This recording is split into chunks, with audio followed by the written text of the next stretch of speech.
Luxury has always been judged from the driver's seat. The most rewarding driving position, the best steering feel, the machine that makes the person behind the wheel feel like the center of the experience. Lexus built the LM from an entirely different starting point. The most important person in this vehicle is not the driver.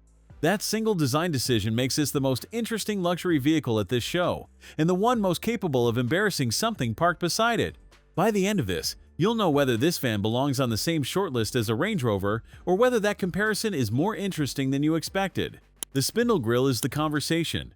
Lexus didn't scale it back for the LM, they matched it to the body proportions, and the result is a front end that commits completely to being unmistakable. From the side, the roofline sits flat and deliberately drawn. The windows are tinted as standard.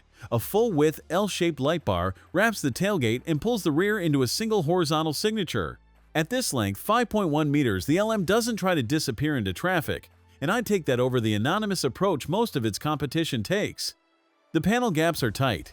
At this price, they should be. They are. This exterior earns its badge without asking for attention. It makes a specific promise about what you'll find behind that sliding door. The boot number that comes with the 4-seat executive configuration is one most people who look at photos of this cabin would get wrong. We'll get there. Those two rear Ottoman seats are the entire point of this vehicle. Full electric recline, footrests that extend and support the lower leg without compressing circulation at the knee. 7 massage programs, individual climate control, a 48-inch screen that folds down from the partition wall for each passenger. Think about the last 3-hour motorway run you did in the back of a luxury SUV. Headrest in front of you, seat upright, shared armrest, road noise you stopped noticing only because you gave up. Now think about horizontal, warm, and completely private. That is the specific comparison this cabin makes, and it wins it without needing to argue.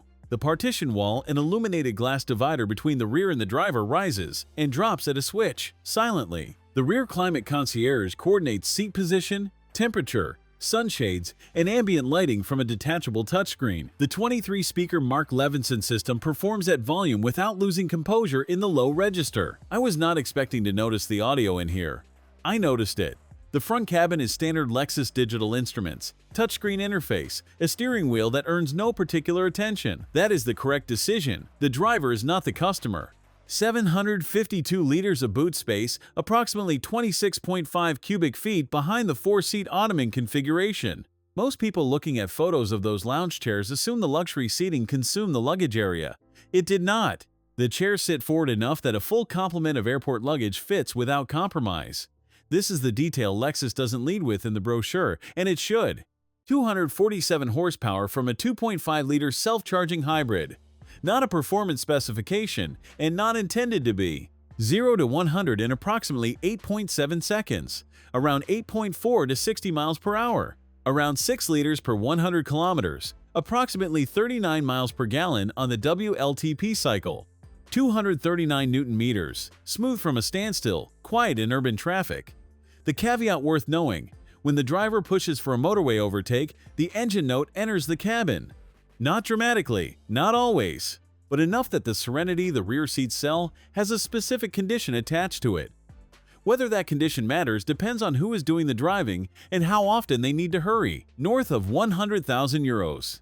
The Mercedes V-Class is the alternative most buyers cross-shop here. It offers more recognizable badge equity at the curb, a more conventional rear cabin, and a stronger residual curve.